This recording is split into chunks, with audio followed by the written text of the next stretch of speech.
안녕하세요. 안녕하십니까. 반갑습니다. 네. 우리 자매님들 특성을 들으면서 어떤 생각을 했냐면, 물론 이제 잘 부른 특성은 아니에요. 분명하게 얘기할 것은. 그렇지만은 제 마음에 어떤 마음을 들었냐면, 우리 주님이 골고다에 올라가실 때 여인들이 많이 따랐잖아요. 그런 음성으로 제 마음에 굉장히 들렸어요. 그 가냘픈 그런 음성이 마치 우리 주님을 이렇게 십자가를 질 수 있나, 이렇게 그 찬송이 거기에 딱 맞는 음성이었다, 이런 생각이 들어가지고 제 마음에 감사가 됐습니다. 잘 부른 찬송이 아니라니까 서운하시죠? 네. 연습은 좀 해야 됩니다. 그래서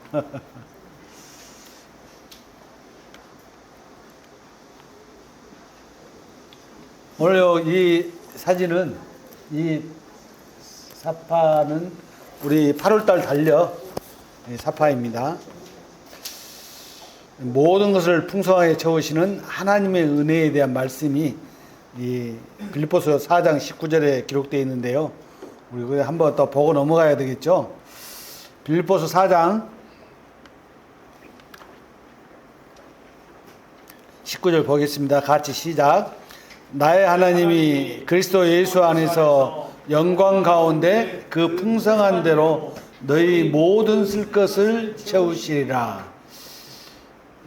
이 말씀으로 와서 조금 어렵게 됐는데, 좀 어려워요. 제가 읽어봤을 때도 이게 무슨 말이지 했어요. 물론 큰 뜻은 알죠. 너희 모든 것을 채우시리라, 이 말씀을 알 수 있는데,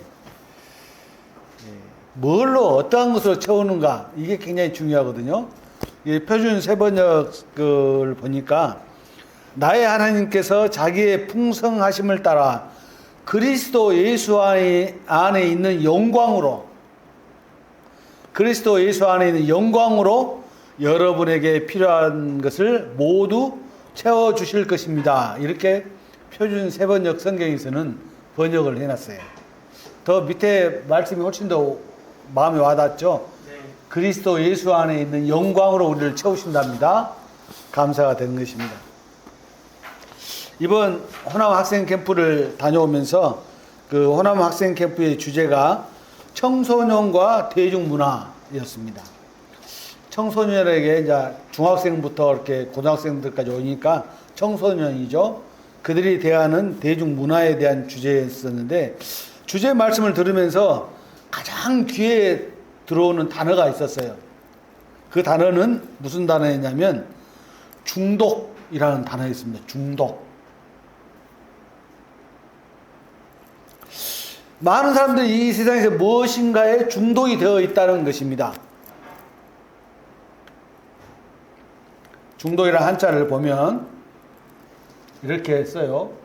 가운데 중자에다가 독자인데, 이 중독되어 있다는 것이죠.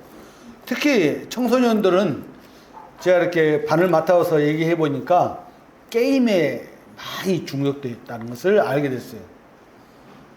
중독이란 뜻이 이렇게 좀 이따 말씀을 계속 들어보면 알겠지만, 그렇다면 자녀들에게 게임을 어디까지 허용할 것인가 라는 생각을 아마 가지실 거예요. 저는 이제 그러한 자녀들이 없으니까 염려가 안 되는데, 그라도 자녀를 두신 분들은 아마 생각을 하게 되실 거예요. 출가하지 않는 자녀를 두신 분들.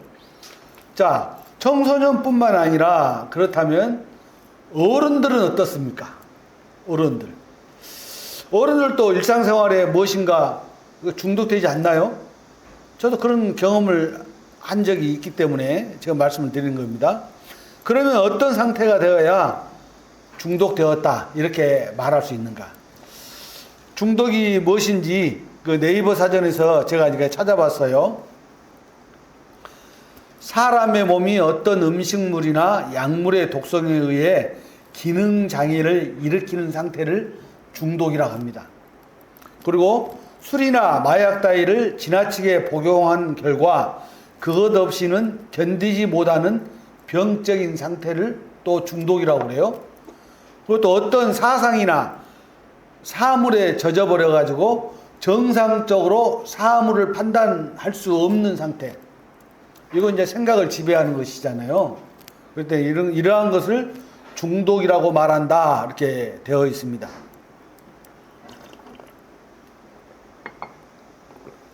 결론적으로 이 말 전체를 종합해 보면 어떤 대상의 일로 인해서 사람들의 일상생활이 정상적으로 안 되는 상태를 중독이라 한다 그 말이에요.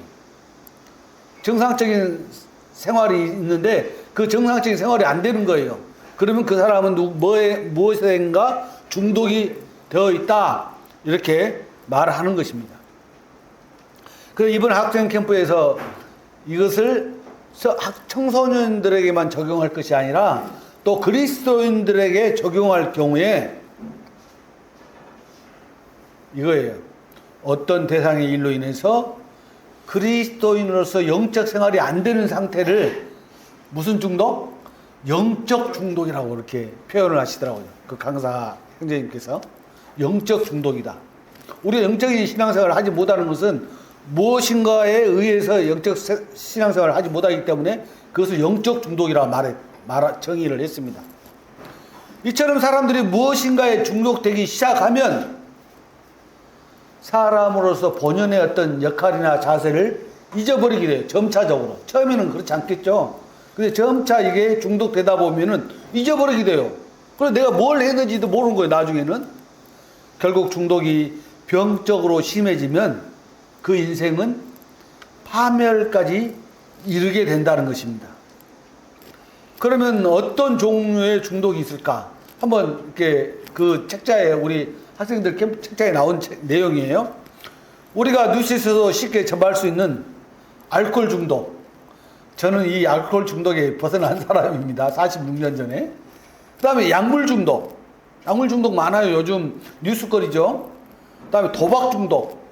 요즘 도박 중독은 많이 나오는 것 같지는 않습니다만 그래도 여전히 이 도박 중독이 요즘은요 공식적으로 도박을 허용하잖아요. 카지노 같은 데서.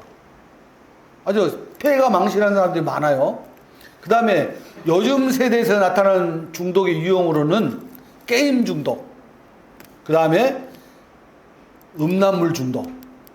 음란물이 뭔지 아시죠? 음란물 중독, 그 다음에 SNS 중독. 이러한 중독이 있다는 거예요. 그런데 이게 중요한 것은 중독이라고 생각하지 않는, 우리가 잘 생각하지 않는 중독이 있어요. 이 중독이 뭐냐면 일 중독.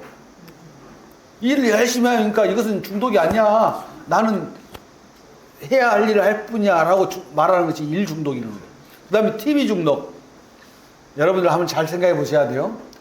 맨날 앉았다 하면 집에 들어가면 거실에 앉아서 딱 켜는 것이 TV. 이거 중독이에요. 아무 생각 없이 켜는 거. 그게 중독이다 그 말이에요. 그 다음에 음식 중독. 그 맛있는 것만 찾아다니는 사람들이 있단 말이에요. 저도 맛집을 상당히 좋아합니다만은 그래서는 안 되는 거죠. 어떤 음식에 중독해서는 안 됩니다. 그 다음에 쇼핑 중독. 남자분들은 이 쇼핑 중독은 많이 없어요. 여자분들이 있다고 그럽니다. 이러한 것들은 중독이라고는 생각하지 않는데 중독이라는 것입니다. 이번에 상당히 예민하게 주제를 다뤘어요. 그 학생 캠프에서. 이런 모든 중독들은 사실 성도들의 신앙생활에 좋지 않은 영향을 미칩니다. 그러면 이렇게 사람이 무엇인가에 중독이 되면 그 영혼은 물론이고 그 사람의 육체적, 정신적 파산을 당할 위험에까지 빠진다는 것입니다. 지난번 우리 수요일날 저녁 공부했던 그 소책자가 교재 이름이 그리스도의 전적인 충분하심이었어요. 그리스도의 맥킨토시 형제님의 그리스도의 전적인 충분하심이었는데 그 책의 첫 번째 단원의 제목이 뭐였냐면 파산한 인생에 대한 하나님의 치료책이다 했어요. 파산한 인생에 대한 하나님의 치료책. 인생이 파산했어요. 그 원인 가운데 그 중독이 해당될 수 있겠죠. 중독되다 보면 인생이 파산한다 그 말이에요. 그래서 이 파산한 인생에 대한 하나님의 치료책이었는데 오늘 그 책의 내용을 생각하면서 오늘 말씀을 사실 준비를 했습니다. 참고를 했죠. 그래서 오늘 말씀의 주제는 파산한 인생에 대한 하나님의 치료책입니다. 뭐이겠어요? 복음이에요, 복음. 치료책은 복음밖에 없는 거예요, 사실은. 그래서 이 복음을 오늘 말씀을 전하려고 하는 거예요. 파산한 인생이 되고 있는 그 원인을 말하고 있는 로마서를 한번 보겠습니다. 로마서를 보면 우리 같이 한번 읽을까요? 로마서 3장 23절 시작. 모든 사람이 죄를 범하였음에 하나님의 영광에 이르지 못하더니. 이 말씀이 인생이 파산한 이유가 되는 거예요. 죄를 범했다. 사람이 죄를 범함으로 인해서 인생이 파산되어 버린 거예요, 사실은. 이 로마서 말씀은 모든 인생들이 그 자신들의 죄로 인해서 파산한 가운데 비참한 삶을 살고 있다는 것입니다. 근데 사람들은요, 그러면서 잘 몰라요. 느끼지를 못하는 거예요. 그래서 이 세상에는 결국 소망이 없는 인생들의 삶이 존재하는 거예요. 물론 어느 부분 성도님들은 소망이 있는 인생을 사시고 계시죠. 그런데 소망이 없는 삶을 사시는 분들이 훨씬 더 많다는 거예요. 주님 말씀에 주님께서 좁은 문으로 들어가라 하신 말씀의 이유를 우리가 알 수 있는 거예요. 그래서 우리 모든 인생들은 스스로는 그 파산한 상태에서 벗어날 수가 없어요. 스스로는 할 수가 없어요. 아무리 애를 써도 안 돼. 그렇기 때문에 누군가가 그 상태를 벗어나게 해줄 구원자, 구출자가 필요한 거예요. 불이 났는데 스스로는 불에서 헤어나올 수가 없어요. 그런데 누군가 소방관이 와서 그 사람을 구해냈어요. 그것을 뭐라고 그러죠? 구출이라고 그러면 구출. 그래서 누구인지, 그 구출자가 누구인지 깨달을 때까지는 그 사람의 진정한 안식을 누릴 수가 없는 거예요. 그러나 창조자이신 사랑의 하나님께서는 그 파산한 인생들을 그냥 모른 척하지 않으셨어요. 내버려 두지 않으셨다는 거예요. 하나님께서는 사실 알고 보니까, 성경을 알고 읽어보니까 이미 창세 전에 계획을 세우셨고 지금으로부터 2000년 전에 그 계획을 실행을 하셨다는 거예요. 우리는 지금 알고 있으니까 쉽죠. 아마 우리 성도님들은 들을 때 그래 이미 나 구원받았는데 그거 다 알고 있지. 쉬운 말씀이에요. 그렇지만 이 말씀은 누구에게 해당되는 말씀이죠? 믿지 않는 자들은 어려운 거예요. 예수님께서 십자가에 달리신 이유는 창세 전에 하나님께서 세우신 계획이었습니다. 오늘 주보를 한번 봐보세요. 주보를 보시면 여러분 한번 주보 지금 봐보세요. 보면은 내 길의 빛 연재 마지막 글에 이렇게 써져 있어요. 십자가의 사랑이 그 증거이다. 써져 있죠? 마지막 십자가의 사랑이 그 증거이다. 이렇게 써져 있어요. 그렇죠? 네.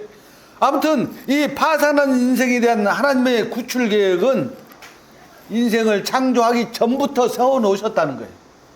그렇기 때문에 하나님께서는 전능하신 하나님이시라는 거예요. 그것도 모르고 사람을 창조하셨다? 그러면은 아닌 거죠. 그래서 이번 학생 캠프 때 상담하는 학생들에게 제가 구원이라는 단어를 쓰지 않고 중국어 성경에는 이 구원이라는 단어를 구출이라고 기록했단다 하면서 구출이라고 말하니까 우리 친구들이 너무 쉽게 받아들이는 거예요. 아, 구출 받았군요. 구원이란 말은 교회에서 쓰는 단어인 줄 알았는데 단어로만 생각했기 때문에 구출이란 말은 세상에서도 많이 쓰잖아요. 그러니까 이 구출이라는 단어로 얘기를 하니까 아, 내가 죄에서 구출을 받아야겠구나 하는 생각을 가졌어요. 그래서 제 그 반 애들 중에서 신앙 간증을 한 친구가 있어요. 그 친구는 중학교 2학년인데 교회 나온 지 6개월밖에 안 됐대요. 안 됐는데 복음 말씀을 듣고 또 이 구출이라는 단어를 쓰면서 설명을 잘 해줬더니 바로 이해하더라고요. 복음을 깨달았어요. 그래서 갈라디아 2장 20절 말씀을 읽으면서 자, 네 말씀으로 네 이름, 네 생각에서 네 이름을 넣어서 한번 읽어봐라 했더니 이 친구는 갈라디아서 2장 20절을 한 번도 읽어본 친구는 아니에요. 근데 처음 읽으면서 자기 이름을 넣어서 읽는 거예요. 깜짝 저도 놀랬거든요. 그 친구가 간증을 이렇게 했어요. 아무튼 십자가를 통한 구출, 죄에 대해서 구출을 얘기했더니 청소년들이 쉽게 알아들었습니다. 이러한 구출 소식을 에베소 1장 4절을 보면 우리가 알 수 있는데, 우리 한번 같이 읽읍시다. 시작. 곧 창세전에 그리스도 안에서 우리를 택하사 우리로 사랑 안에서 그 앞에 거룩하고 흠이 없게 하시려고. 이 말씀 보면 이 말씀이 무슨 말씀인지 대충 알겠죠? 방금 설명한 말씀을 제가 결론적으로 에베소 1장 4절을 통해서 말씀하시는 거예요. 창세 전에 이미 계획을 세워 놓으셨어요. 그리고 지금으로부터 2000년 전에 예수 그리스도를 통해서 우리를 구원하실 것을 계획하신 거예요. 우리로 사랑 안에서. 누구의 사랑이에요? 하나님의 사랑 안에서 그 앞에 거룩하고 흠이 없게 하시려고. 의인이 되게 하시려고. 죄인들은 흠이 있잖아요. 그렇죠? 의인은 흠이 없는 거예요. 그래서 우리가 그리스도 예수 안에 있을 때만이 흠이 없는 거예요. 이 창세전에 하나님께서 세우신 이 구출 계획은 인생들이 죄에서 벗어날 수 있는 유일한 방법이에요. 다른 방법이 없어요. 사도행전에 보면은 예수라는 이름 외에는 다른 이름을 주신 적도 없다고 말씀하셨거든요. 하나님의 독생자 아들이신 예수님을 통해서 인생들을 죄에서 구원하시기 위해서 실행하신 십자가의 사랑. 오늘 그래서 제 마음에 그 십자가를 질 수 있는 이 찬송이 제 마음을 사실 울렸어요. 찬송을 잘 부르고 못 부르고가 아니에요. 우리는 그 가사 내용에서 내 마음이 움직이는 거예요.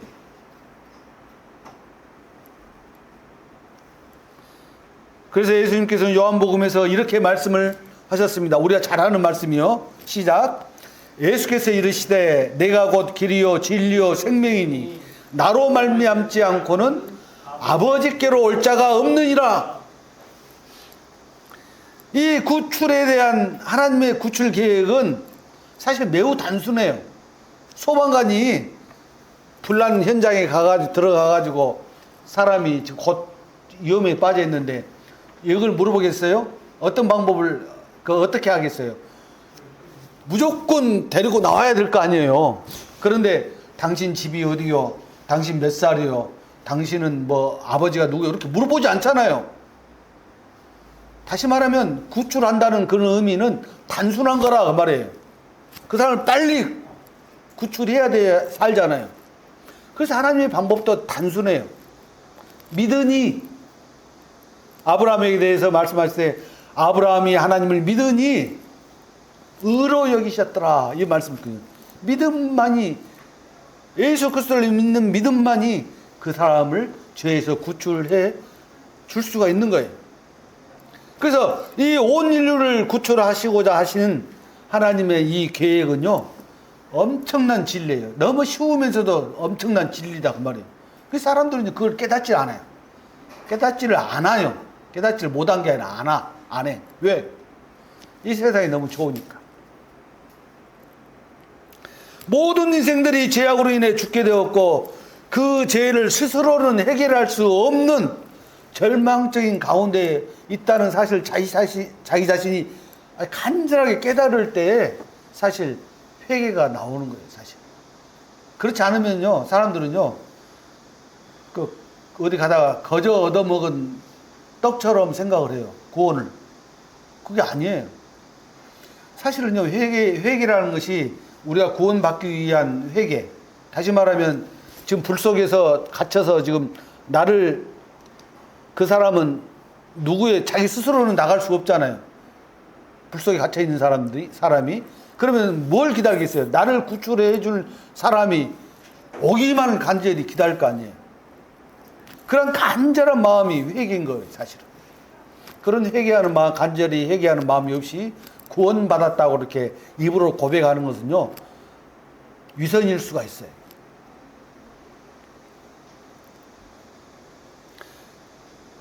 인생을 불쌍히 여기신 하나님께서는 구원자이신 예수님을 통해서 하나님의 은혜를 발견하도록 복음을 선포하신 것입니다. 하나님께서 창세전부터 구출하시기로 계획하신 하나님의 은혜와 사랑. 사람들은 뭐하러 교회 나가냐 이렇게 얘기를 합니다. 뭐하러 예배를 드리려고 1시간 동안 이렇게 있느냐. 예전에는 의자가 없어서 무릎 꿇고 예배를 드렸잖아요. 하나님의 그런 은혜와 사랑을 받고도 그걸 모른 척하면 제가 자주 쓰는 배은망덕이 아니겠어요? 그래서 우리의 예배 시간은 하루 1시간 드리는 것은 그냥 쉽게 지나쳐서는 안 되는 거예요. 그냥 쉽게 생각해서는 안 된다고.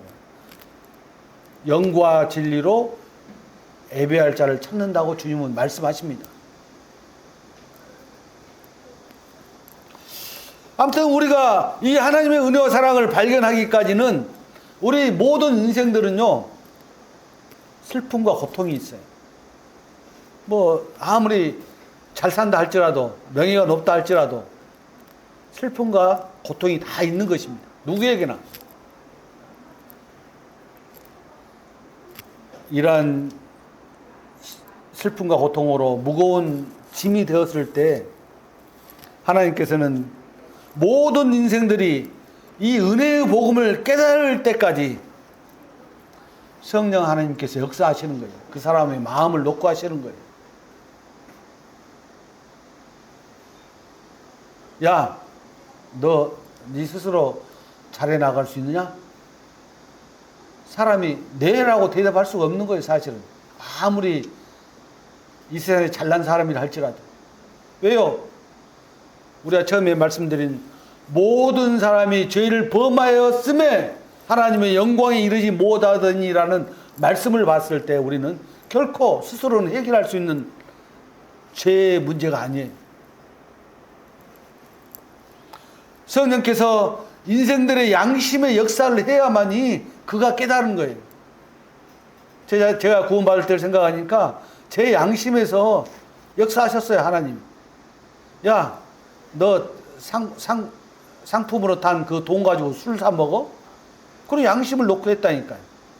그러니까, 아, 이게 잘못했구나 하는 그 하나님 앞에 저 회개하고 나온 것이죠. 이 성령의 역사는요, 물론 구원받은 성도들에게도 역사하시지만 믿지 않는 자들에게도 성령의 역사가 있는 것입니다. 그가 죄인 것을 깨달을 수 있도록 하시는 거예요. 그래서 우리들의 죄를 깨닫고 회개함으로써 그리스도 예수 안에 있는 진정한 안식을 누리는 거예요. 이 진정한 안식을 누릴 수 없다는 것은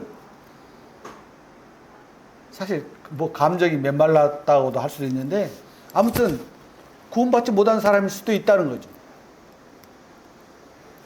이 안식은요, 한순간 안식이 아니에요. 영원한 안식을 누리게 하신 것입니다. 그러나 많은 사람들은 이 사실을 알지 못하고 깨닫지 못하고 여전히 삶의 고통 가운데서 살아가고 있습니다. 제가 요즘 일어나는 그 홍수로 인해서 사람이 죽어가는 거, 또 그런 홍수를 당한 사람들의 인터뷰를 볼 때마다 마음이 아파요. 그들은 지금 현재 일어나는 일에 고통스러워하고 힘들어하지만 실제로 그 사람이 죽음 이후에 일어날 일에 대해서는 전혀 생각하지 않는다는 것이죠. 물론 제가 가서 복음을 전할 수도 있겠지만 아무튼 그러한 일들이 우리나라뿐만 아니라 전 세계적으로 다 일어나고 있다는 거예요. 그래서 시편 90편에 하나님께서 이미 기록하시기를 모든 인생의 삶은 수고와 슬픔뿐이라고 말씀을 이미 기록하셨어요.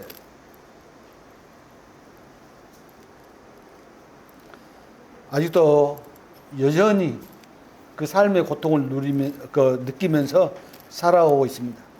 결론적으로 하나님께서는 이 구출에 대한 모든 사역을 다 완성해 놓으시고 이 사실을 깨달은 자에게만 진정한 안식을 누리게 하셨습니다. 깨달은 자에게만. 어떤 사람이 그래요. 아니, 저 사람 죄도 용서하셨습니까? 다시 말하면 아주 악한 사람들 용서하셨습니까? 그렇습니다.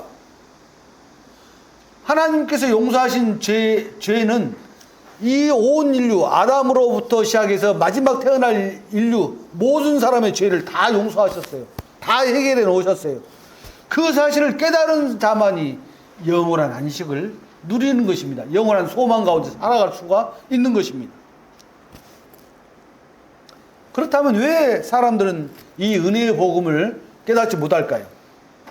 그 이유 중에서 가장 먼저는 참 아이러니하게도 인생들에게는 이 양심이라는 게 있어요. 다 있죠? 양심. 구원받기 전에도 양심이 있었어요. 저에게도 있었고 아마 여러분들에게도 구원받기 전에 다 양심이 있었을 겁니다. 이 양심이 있어가지고 사람들이 가지고 있는 이 율법적인 생각을 만들어버렸어요. 이 율법적인 생각이 뭐냐면 사람이 죄를 지으면 착한 일을 한 번 더 해야지. 죄를 지은 만큼 착한 일하고 그래야만 이렇게 상쇄가 되니까 그 괜찮은 거지. 양심이 있는 거예요. 맨날 죄만 지을 수 없으니까. 그 자신의 죄를 해결하기 위해서 자신의 선한 일을 통해서 해결하는 마음이 사실 생긴 것입니다. 그래서 사람들이 만든 게 뭐예요? 종교를 만들었어요. 종교는 사람이 만든 것입니다. 그래서 그 사람이 만든 그 종교를 통해서 뭔가를 해보려고 기를 씁니다. 그러나 결코 스스로 자신의 죄를 해결할 수 없다는 것을 깨달으면 다행인데 그렇지 못하고 이 세상을 떠나는 사람이 많다는 거예요. 제가 자주 얘기합니다만 어떤 종교는요 100%를 도달해야 되는데 99.9까지 도달을 했어요. 이제 아주 열심히 해서. 그러면 그 종교의 지도자 누군지 아세요? 종교의 지도자? 사탄 마귀예요, 여러분. 뭐 자명해요. 사탄 마귀가 뭐라고 얘기하냐면 야, 너 0.01%가 부족해서 지옥에 왔다. 이렇게 말할 거예요.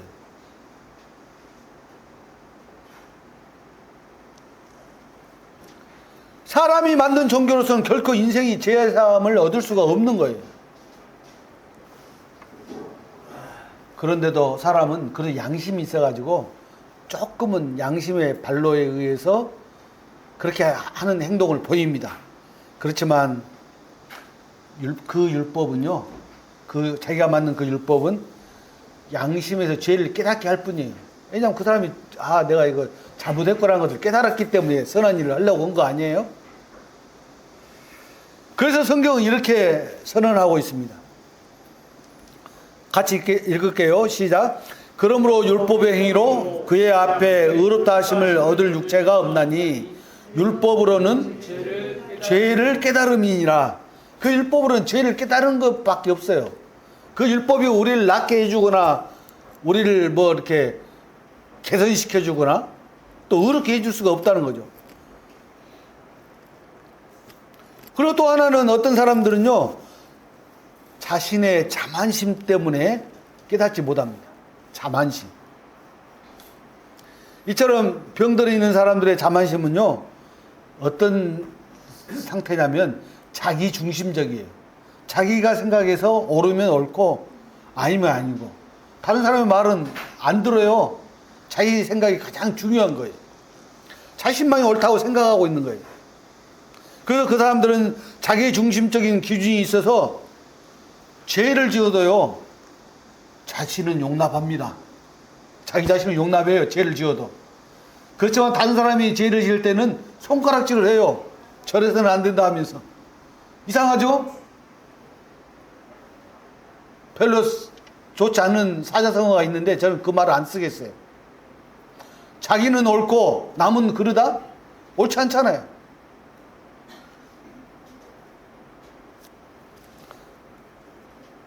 그런데요 이 세상 사람들은요 그러한 것을 잘한다고 지지를 해요. 당연하다고 해요. 내가 내 돈 먹고 내 돈 가지고 내가 쓰는데 뭐가 잘못이야? 내가 노력을 해서 이렇게 얻었는데 뭐가 잘못이야? 얼핏 들으면 맞죠? 얼핏 들으면 맞아요. 그렇지만 그러한 자만심으로 인해서 하나님을 알지 못하는 거예요. 사실상요, 사람들은요, 거짓말에 속고 있습니다. 이 거짓말의 대장인 이 사탄 마귀가요, 위장술을 쓰고 있는 위장술 뭔지 아세요? 아닌 것처럼 다 위장하고, 성경에 보면은 적그리스도가 천사를 가장해서 나타난다고 그랬어요. 천사를 가장해서.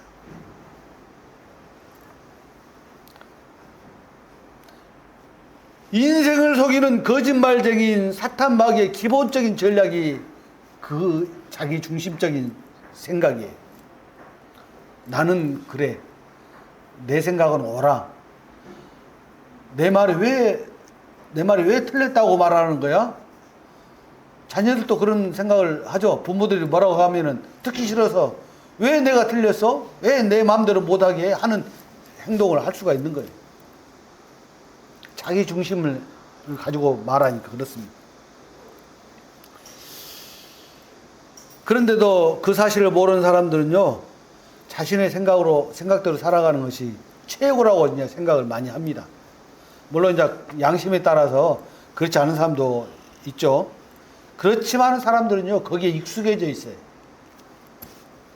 그럴 때마다 사탄 마귀는 더욱더 악해진다고 합니다. 말하자면 사탄 마귀가 박수를 친다 그 말이에요. 박수. 아, 잘하고 있어. 너 잘하고 있어. 네가 제일이잖아 하면서 한때는 자기 피할 시대도 있었어요.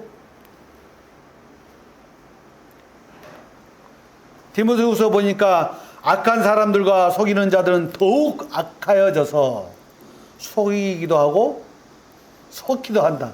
이 말 보니까 참 웃기잖아요. 남을 속이기도 하고 자기도 속아요. 또. 이 말씀을 보면 사람들의 마음은 더 악해지고 더 강팍해져서 하나님을 알려고도 또 하나님을 믿으려고도 하지 않는다는 거예요. 사람 마음이 강팍해지면요, 전혀 귀를 닫아버립니다. 말을 들으려고 하지 않아요. 그것이 강팍한 것이 겸손한 게 아니에요. 그 교만한 거예요. 아주 최고로 교만한 거예요. 그리고 또 하나는 하나님이 계시다는 것을 알고 있는 거예요. 왜냐하면 우리가 어려움에 빠지면 아이고 하나님 살려주세요 그런 얘기 하잖아요. 그런 것처럼 하나님이 계시다는 것을 알고 있는데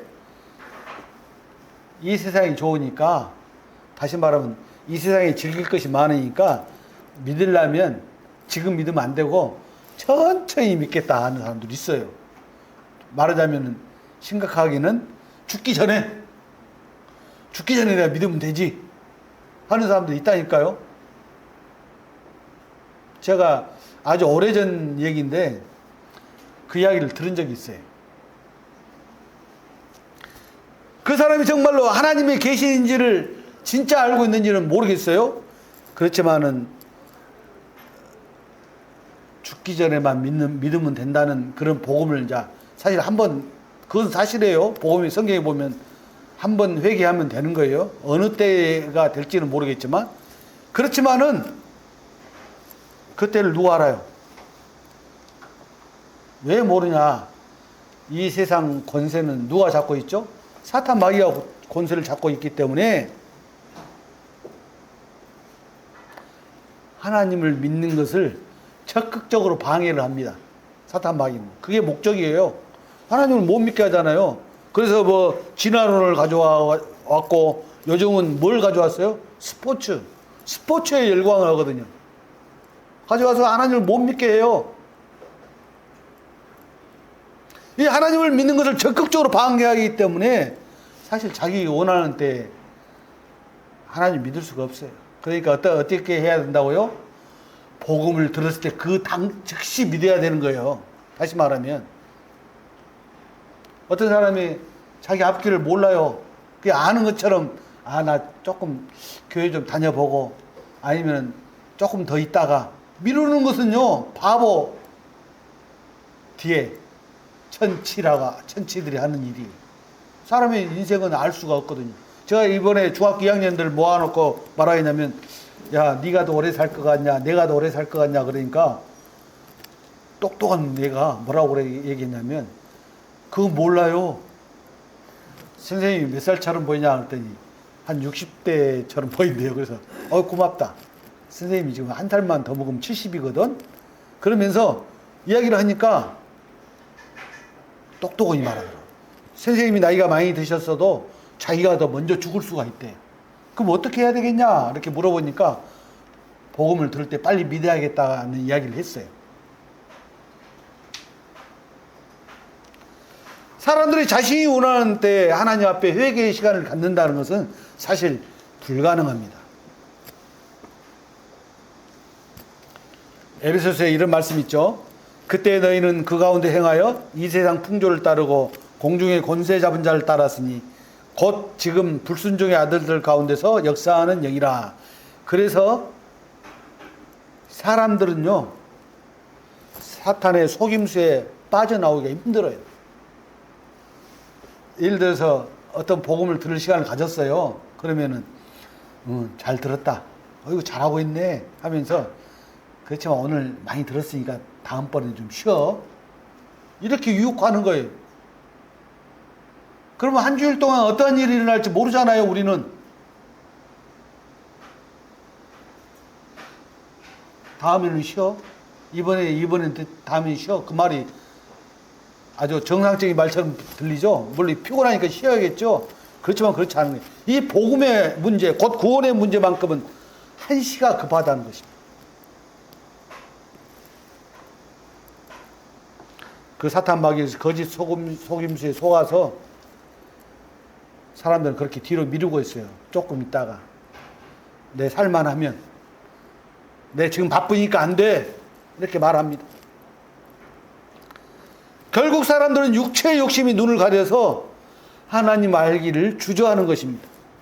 이어지는 에베소서 말씀을 보면 이런 말씀이 있습니다. 3절에 전에는 우리도 다 그 가운데서 우리 육체의 욕심을 따라 지내며 육체와 마음에 원하는 것을 하여 다른 이들과 같이 본질상 진노의 자녀이었더니. 내 마음대로 살아온 삶을 보면은 그게 곧 본질상 진노의 자녀란 증거예요, 사실은. 지금까지 내 마음대로 살아서, 우리가 구원받기 전에 그렇게 마음대로 살았거든요. 제 자신을 보면 너무나도 자명해요. 내 마음대로 살았거든요. 내가 하고 싶은 대로 살았어요. 그때는 하나님 편에서 보실 때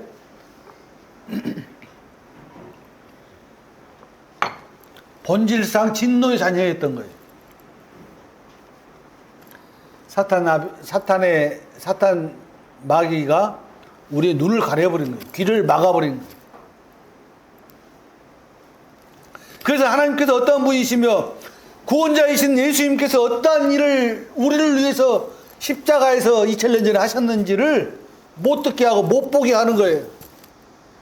눈과 귀를 막아버리니까 알지 못하잖아. 그래서 끌려가는 거예요, 사탄 마귀. 그게 요즘의 세태입니다. 지금 세계 인구가, 제가 얼마 전에 복음 전할 때만 해도 70억을 넘었네 어쩌네 이런 얘기 했잖아요. 지금 83억인가 돼요. 진짜 거듭난 사람이 얼마나 될 것 같아요, 여러분?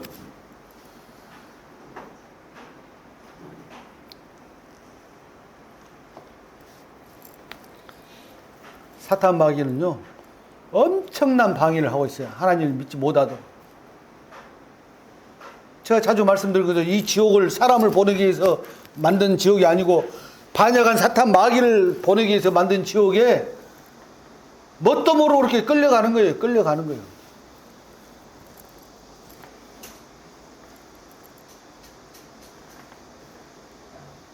그래서 하나님께서는 우리가 믿기 전에는 사탄 마귀의 자식이라고 했잖아요. 우리는 겨우 그 사탄 마귀의 자식에서 벗어났죠? 여기 계신 분들은 거의 다 그러셨어요. 예수님께서는요, 직접 요한복음에서 그 사탄 마귀의 실상을 고발하셨어요. 우리 한번 같이 읽어볼까요? 시작. 너희는 너희 아비 마귀에게서 났으니 너희 아비의 욕심대로 너희도 행하고자 하느니라. 그는 처음부터 살인한 자요 진리가 그 속에 없으므로 진리에 서지 못하고 거짓을 말할 때마다 제 것으로 말하나니 이는 그가 거짓말쟁이요 그가 아비가 되었습니다. 속고 있는 거라니까요. 예수님이 직접 하신 말씀이다니까요. 아 이놈들아 네가 지금 속고 있어. 이 사탄 마귀 속임수에 속아서 인생들이 하나님 믿기를 거부하게 되는 것입니다.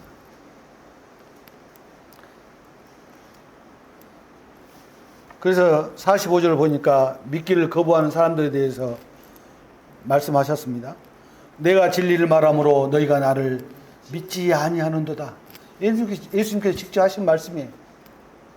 너희가 나를 믿지 아니하는도다.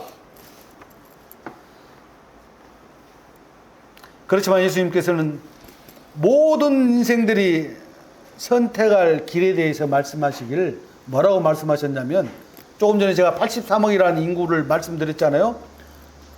좁은 문으로 들어가라 이렇게 말씀을 직접 하셨어요.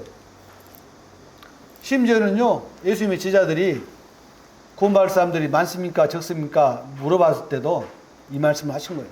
좁은 문으로 들어가라. 분명히 구원받을 사람들이 많지는 않다는 거예요. 왜요? 사탄의 역사가 너무 심하기 때문에. 그 좁은 문은 찾는다가 또 찾는 자가 적다고 말씀을 하셨습니다. 멸망으로 인도하는 문은 크고 그 길이 넓다고 마태복음 7장에서 말씀하십니다. 좁은 문으로 들어가라. 멸망으로 인도하는 문은 크고 그 길이 넓어 그리로 들어가는 자가 많고 멸망으로 가는 길은 넓다고 그랬어요. 문 자체도 크겠죠. 길도 평탄대로예요. 저 길이 맞아 라고 가겠죠. 그렇지만 하나님께서 말씀하시는 예수님께서 말씀하시는 그 길은 좁은 길이에요.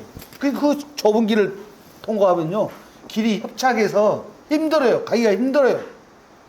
사실 구원받은 성도님들이 복을 받은 사람이에요. 영원한 복을 받은 사람들이지만 사실 인생 사는 것도 힘들어요. 그렇죠? 저는 그 경험을 해요.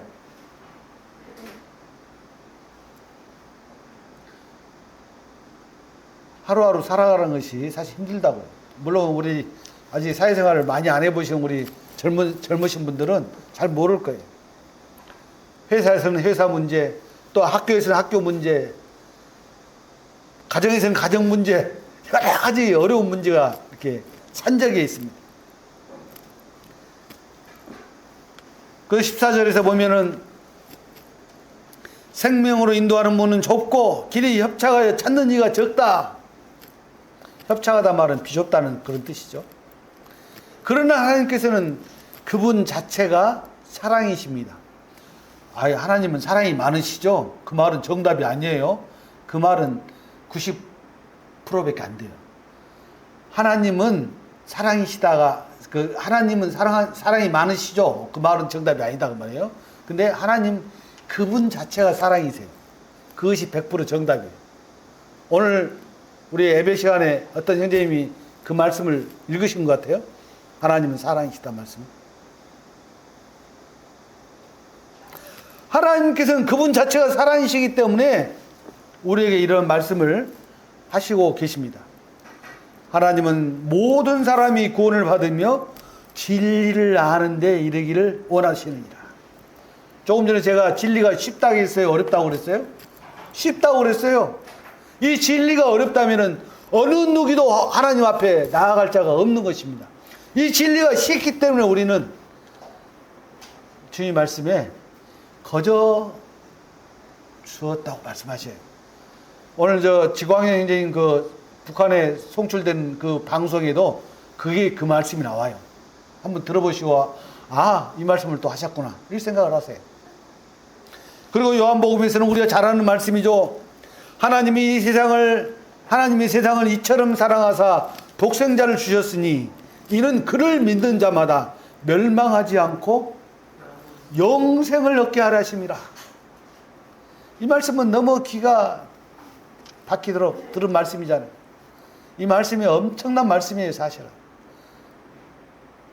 이 영원한 생명을 주시기 위해서 예수님께서 이 세상에 오셨고, 예수님께서 이 세상에 오신 이유는 17절에 한번 보면 알아요. 하나님이 그 아들을 이 세상에 보내신 것은 세상을 심판하려 하심이 아니요 그로 말미암아 세상이 구원을 받게 하려 하심이라. 어떤 사람은요, 예수님이 뭐 심판주로만 오시는 걸로 생각하는 사람들이 있어요. 그렇지 않다는 거죠. 뭐라고요? 그로 말미암아 세상이 구원을 받게 하려 하십니다. 구출을 받게 하려 하십니다. 구출. 그러므로 모든 인생이 하나님 은혜 안에서 예수 그리스도께서 2000년 전에 십자가에서 완성하신 사역을 통해서 그걸 믿음으로 말미암아 구출을 받을 수가 있는 거예요. 그래서 이 세상 모든 사람들에게 영원한 안식처를 예비해 주시는 것입니다. 주님께서 요한복음 13장에서 내가 처소를 예비하면 이런 말씀하셨잖아요. 그처럼 모든 인생들이 안식처를 찾는 것이 삶의 유일한 목표예요. 사실은 사람들은 그렇게 살아가야 돼요. 구출을 받기 위해서 살아가야 한다 그 말이에요. 그것이 목표가 돼야 됩니다. 돈을 버는 것이 목표가 아니라, 명예를 얻는 것이 목표가 아니라, 내가 영원한 죄에서, 영원한 지옥에서 구출을 받는 것이 목표가 돼야 한다 그 말이에요.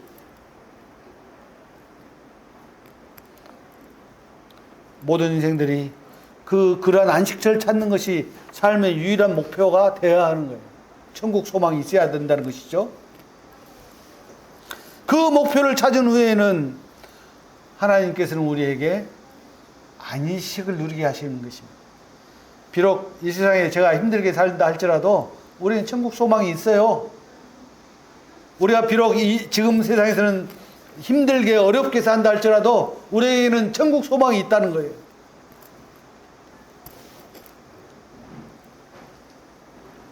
그 천국 소망을 가져다 둔 키포인트가 있어요. 뭐예요? 예수님께서 십자가에서 흘리신 보혈이에요. 우리가 찬송가에 보면 보혈이 능력이 있도다라는 그 찬송이 있는 거죠. 예수님께서 흘리신 그 보혈이 우리를 죄의 용서함을 받게 하셨고, 그 사실을 믿는 우리에게 우리를 구출해 주신 거예요. 사실은 주님께서 십자가에 흘리신 그 피, 보혈이 능력이 있는 것입니다. 그게 없었다면 우리는요, 죄 용서를 못 받아요. 주님의 보혈의 능력을 의지하는 자들에게는 하나님의 자녀가 되는 권세를 주신 거예요. 의지한단 말은 맡긴다는 뜻이잖아요. 주님이 그렇게 하셨으니까 나는 하나님 마음대로 하십시오 라고 그렇게 맡기는 거예요.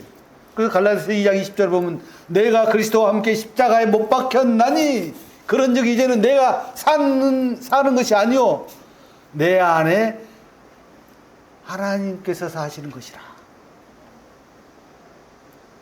오직 그리스도 안에서만 의인이 되는 은혜를 입게 되는 것입니다. 그리스도 밖에는 없어요. 오직 그리스도가 누구죠? 예수 그리스도. 히브리서 10장 14절에 보니까 그가 거룩하게 된 자들을 한 번의 제사로 영원히 온전하게 하셨느니라. 이거 기가 막힌 거예요. 옛날에 구약 성도들은요, 구약 이스라엘 그 백성들은요, 죄를 지으면 1년에 한 번씩 자기 죄만큼의 어떤 그 짐승을 가지고 죄를 용서를 받았잖아요. 죽여가지고 피를 쏟아가지고. 그런데 그것은 영원하지 못했어요. 계속 해야 돼요. 그렇지만은 하나님, 우리 주님께서는 한 번의 제사로 영원히 온전하게 하셨다고 말씀하시고, 단 한 번의 제사로. 그래서 단번에 구원을 얻는 거예요, 사실은. 어떤 사람들은 그래요? 구출해 줄 때 이만큼 조금 구출해주고 조금 구출해주고 이렇게 얘기하는데 그렇지 않습니다. 또 어떤 사람은 과거와 미래, 현재는 과거의 죄는 용서해 줬지만 앞으로 지을 죄는 뭐 내가 어떻게 해야 한다 이렇게 말하는 거예요. 엉터리죠. 단 한 번의 제사로 믿음으로 말미암는 하나님의 방법으로 의롭게 된 우리 성도님들, 너무나도 존귀하신 분들이에요. 우리 주님께서는 믿는 자들을 의롭다고 말씀하셨고, 그 믿는 자들에게는 하나님의 권위에 따라서 다시는 제사 드릴 필요가 없다고 말씀하십니다. 우리 한번 같이 읽겠습니다. 시작. 또 그들의 죄와 그들의 불법을 내가 다시 기억하지 아니하리라 하셨으니 이것들을 사하셨은즉 다시 죄를 위하여 제사 드릴 것이 없느니라. 기가 막힌 말씀이에요, 사실은. 만약에 그렇지 않았다면 상당히 힘들어요. 그렇지만 예수님께서 그 보혈의 능력을 내가 말씀드렸잖아요. 그 능력이 엄청나기 때문에 우리가 다시 우리 죄 때문에 제사 드릴 것이 없다고 히브리서 기자는 기록하고 있습니다. 예수님보다 6개월 먼저 태어난 사람이 있죠. 누구예요? 침례 요한. 이 침례 요한이 예수님께서 자기에게 나아오시는 걸 보고 이렇게 말했죠. 이튿날 요한이 예수께서 자기에게 나아오시는 걸 보고 이르되 보라, 세상 죄를 지고 가는 하나님의 어린 양이로다. 세상 죄를 지고 가는 하나님의 어린 양. 이 말씀을 다른 말로 번역을 하면 이래요. 세상 죄를 제거하시는 하나님의 어린 양이라고 번역을 했습니다. 음정의 성경에 보면 그렇게 번역이 되어 있어요. 아주 적절한 번역이죠. 제거한다는 말은 없애버린다는 뜻이잖아요. 이 세상의 모든 죄, 곧 인생들의 모든 죄를 누가 다 제거하셨다고요? 예수님께서. 그래서 이제 죄에 대한 판단은 이렇게 남아 있습니다. 이 사실을 믿느냐 또 믿지 못하느냐가 판단이 되는 거예요. 하나님이 판단하실 판단의 기준이 되는 건데, 요한복음 16장 8절에 그가 와서 죄에 대하여 의에 대하여 심판에 대하여 세상을 책망하시리라 말씀하셨고, 9절을 보면은 나눠져 있지 않지만은 9절에 보면은 죄에 대하여라 하면 뭐라 하죠? 같이 읽겠습니다. 시작. 그들이 나를 믿지 아니함이로, 믿지 않는 죄 때문에 지옥 가는 거예요, 사실은. 예수님 안 믿었다 해서 왜 지옥 보내요? 이 말을 할 수가 없잖아, 이 말씀 보면. 그렇잖아요? 하나님께서 믿음의 조상인 아브라함에 대해서 말씀하시길 이렇게 말씀하셨어요. 성경이 무엇을 말하느냐? 아브라함이 하나님을 믿음에 그것이 그에게 의로 여겨진 바 되었느니라. 그래서 히브리서에서는 믿음이 없이는 하나님을 기쁘시게 하지 못하나니 하나님께 나아가는 자는 반드시 그가 계신 것과 또한 그가 자기를 찾는 자들에게 상 주시는 이심을 믿어야 할지니라. 이렇게 기록을 하셨어요. 하나님께서는요, 우리의 죄를 예수님께 담당시키셨죠. 담당시키셨다고. 또 하나님 말씀에 순종하신 예수님께서는 우리가 죄인 되었을 때 기꺼이 십자가에 자신을 내어주심으로 우리를 향한 그 사랑을 확증하신 것이에요. 확증. 분명한 증거를 삼으셨다. 그런 뜻이에요. 확증이란 말은. 우리가 아직 죄인되었을 때, 로마서 5장 8절에 우리가 아직 죄인되었을 때 그리스도께서 우리를 위하여 죽으심으로 하나님께서 우리에 대한 자기의 사랑을 같이 읽겠습니다. 시작. 확증하셨느니라. 그래서 하나님께서는 이 믿음이라는 놀라운 방법을 통해서 우리가 죄사함 받았다는 것을 어디서 깨닫게 했어요? 머리에서? 마음에서 깨닫게 하신 거예요. 마음에서. 우리가 흔히 말하는 머리로는 잘하는 사람들이 있어요. 그렇지만 그것은 깨닫는 것은 어디서 깨닫는다고요? 마음에서 깨닫는 거예요. 그래서 구원받은 사람은 구원받은 순간에 마음이 찡한 거예요. 머리로 한 사람은요, 찡하지 않아요. 그냥 그랬어? 이렇게 건성이에요. 진짜 마음으로 한 사람은 그렇게 안 해요. 마음으로 한 사람은 하나님을 분명하게 섬기는 거예요. 하나님을 경외한다 그 말이에요.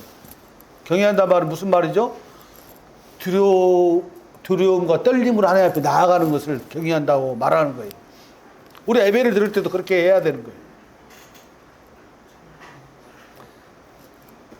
이 깨달음이라는 말을 했는데, 이 깨달음은요, 우리 양심의 죄악을 깨닫는 거예요. 그래서 아무리 착하게 산 사람도요, 결국은 양심의 죄를 깨닫고, 나 죄인이죠.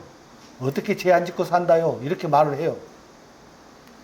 어떤 할머니가, 제가 직접 경험한 것은 아닌데 어떤 할머니가 그랬대요. 할머니 죄 없어요? 그러니까 죄 없다고 했대. 진짜 없어요? 그러니까 할머니가 고백하기를, 내가 얼마 전에 밭에서 호미질을 하는데 호미로 딱 땅을 팠는데 지렁이가 반토막 났어. 그것도 죄라면 죄지. 그렇게 얘기했다는 거예요.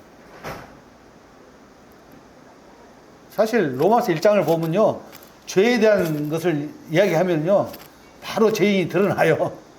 쌀쌀맞게 대하는 거, 약속을 어기는 거, 흉보는 거, 다 죄거든요. 그 죄가 그냥 죄가 아니에요.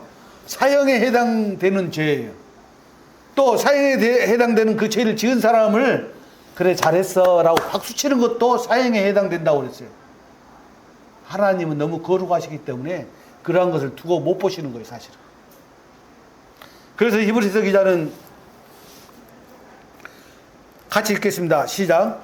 하물며 영원하신 성령으로 말미암아 흠없는 자기를 하나님께 드린 그리스도의 피가 어찌 너희 양심을 죽은 현실에서 깨끗하게 하고 살아계신 하나님을 섬기게 하지 못하겠느냐?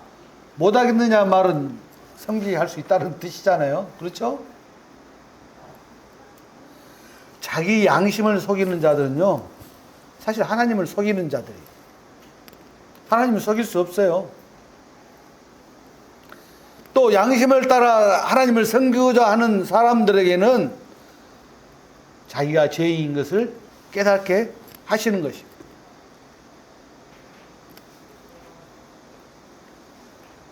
그래서 하나님 앞에서 죄를 회개하는 자들에게는 하나님의 은혜를 누릴 수 있는 그 풍성한, 하나님의 풍성한 은혜를 누릴 수 있도록 하시는 거예요. 그 말은 뭔 말이냐면, 비록 이 세상에서는 힘들게 살아도 천국 소망을 생각하면 마음이 항상 뭐예요? 흡족하죠. 제가 자주 예를 들은 것처럼 새빵살이 하다가 아파트 당첨돼가지고 이사 갈 날만을 기다리잖아요. 그러면 이 새빵살이 별거 아니야. 난 곧 큰 집으로 이사가 하면서 마음이 항상 들떠 있잖아요. 그런 거예요. 풍성하단 말이 그런 뜻이다니까요. 그래서 예수님께서는 우리를 그러한 풍성한 사랑을 베푸시기 위해서, 그 사랑을 완성하시기 위해서 기꺼이 자신의 몸을 십자가에 내어주신 거예요. 우리 주님께서, 우리 예수님께서. 베드로전서 2장 24절 말씀을 보니까 우리 같이 읽겠습니다. 시작. 친히 나무에 달려 그 몸으로 우리 죄를 담당하셨으니 이는 우리로 죄에 대하여 죽고 의에 대하여 살게 하려 하십니다. 그가 채찍에 맞음으로 너희는 나음을 얻었나니.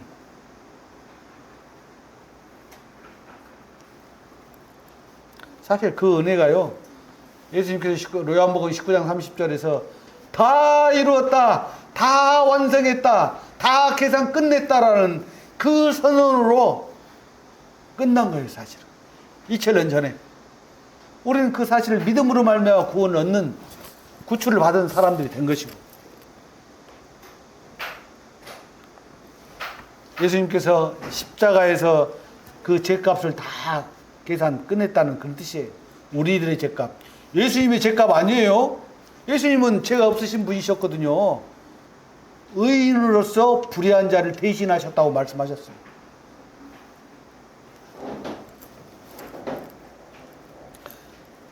우리가 전에는 하나님과 척을 지었잖아요. 하나님을 등지고 살았어요, 사실은.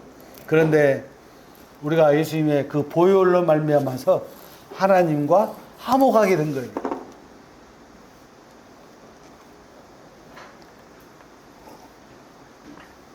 그 말은 하나님의 그 온전하신 사랑이 우리에게 나타났다, 우리에게 주어졌다, 이런 것이에요. 이런 뜻이에요. 지금도 이제 하나님께서는요, 이 구출 사역을 계속 하고 계십니다. 끝까지 아마 하실 거예요. 언제까지? 성령이 이 땅에 계실 때까지. 곧 휴거가 일어난다는 그런 뜻이에요. 지금도 모든 인류를 향해서 부르시고 계세요. 돌아오라. 이 마지막으로 몇 말씀을 찾아보겠습니다.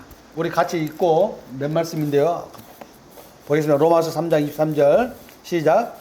모든 사람이 죄를 범하였음에 하나님의 영광이 이르지 못하더니 그리스도 예수 안에 있는 속량으로 말미암아 하나님의 은혜로 값없이 의롭다 하심을 얻은 자 되었느니라. 값없이. 다음 말씀입니다. 시작. 그러므로 우리가 믿음으로 의롭다 하심을 받았으니 우리 주 예수 그리스도로 말미암아 하나님과 화평을 누리자. 또한 그로 말미암아 우리가 서 있는 이 은혜에 들어감을 얻었으며 하나님의 영광을 바라고 즐거워하느니라. 즐거워한단 말은 구원받은 성도들은 즐거워하는 삶을 살아야 되는 거예요. 아시겠죠? 네. 예, 기도하겠습니다. 아버지 하나님, 하나님께서 저희들에게 어떠한 사랑을 베푸셨는지 오늘 말씀을 들을 때 감사가 됩니다. 여전히 하나님께서는 모든 민족을 향하여, 모든 사람들을 향하여 내게 돌아오라고 말씀하시고 계시고, 모든 사람이 구원을 받으며 진리를 아는 데 이르기를 원하신다고 선포하셨습니다. 아버지 하나님, 아직 주님을 믿지 못하는 그런 분들이 있다면 믿음으로, 고백함으로 하나님 앞에 나아올 수 있는, 하나님의 은혜와 사랑을 깨달을 수 있는, 자신의 죄악을 깨달을 수 있는 그러한 겸손한 자가 되게 도와주시기를 원합니다. 사람이 교만하면 도무지 하나님 말씀을 들을 수가 없습니다. 볼 수가 없습니다. 겸손한 마음을 가지고 하나님 앞에 나와서 자기 자신의 양심의 죄악을 깨닫고 하나님께서 예수 그리스도를 통하여 십자가에서 2000년 전에 이루신 그 사역을 믿게 하심으로 구출을 받을 수 있도록 은혜를 베풀어 주시기를 간절히 원합니다. 주신 말씀 인하여 감사를 드리옵고 우리 주님 예수 그리스도의 존귀하신 이름으로 감사하며 기도드리옵나이다. 아멘.